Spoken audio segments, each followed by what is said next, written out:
Bernard of Clairvaux suggested there are 4 degrees of love through which we can pass in our journey of faith. The first degree of love is love of self for self's sake. We're born this way, aren't we? We begin focused on ourselves and we do all of life for our benefit. We seek to take in many ways in our lives, and often we're giving in order to receive something. Self becomes that point of reference. This is where self-absorption would come in, self-focus, self-service, if you will, even in our relationships.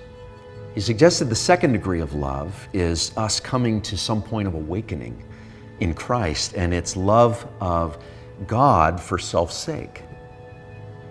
And in this moment, we come to love God for who God is, yes, but also because of what God does for us, how the Spirit helps us, the benefits that come with this new spiritual life. Many Christians can get stuck in this place. Then Bernard goes on to say that the third degree of love is love of God for God's sake.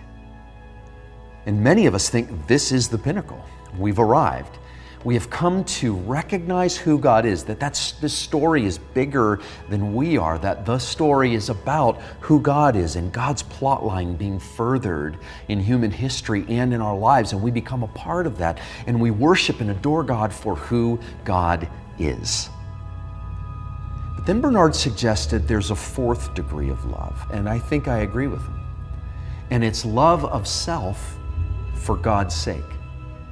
Love of self for God's sake.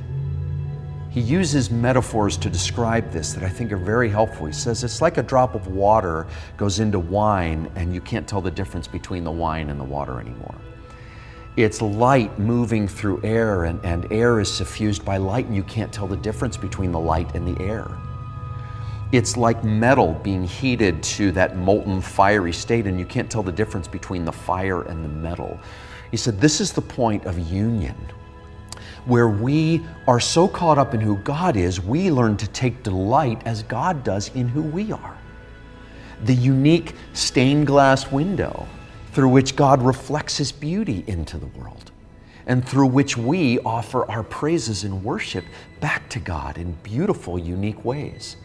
It's becoming so comfortable in our own skin that we, to the glory and the delight of God, do the things that we are made to do faithfully for the service of the fame of Jesus in and through our lives. And in that, we are even welcomed to take delight and joy in who God's made us to be as well.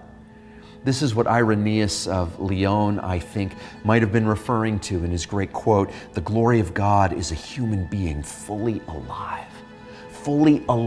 to God in all respects, heart, mind, body. We are expressing ourselves with delight in this short lifetime that God has given us, and in ways that ultimately glorify and honor Him, because we have learned love of self for the sake of the God who loves us and who we love in response."